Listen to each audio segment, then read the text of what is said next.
යාළුවනේ අද 2025 අවුරුද්දේ අන්තිම දවස අපි හිතුවා වැඩ කරන ආයතනත් පොඩ්ඩක් අලුත් අවුරුද්දේ පිළිසිදුව තබා ගන්න ඕනේ.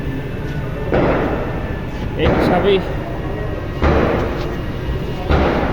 පේන්ට් රූම් එකේ ෆිල්ටර් මාරු කරන්න ගත්තා. මේ පේනවද පරණ ෆිල්ටර් එක? පරණ ෆිල්ටරේ පාටයි අලුත් ෆිල්ටර් වල පාටයි කොහමද? හිතන්නේ ඉතින් අපේ ඇඟවල වලට ඔච්චර යනවාද? නේද?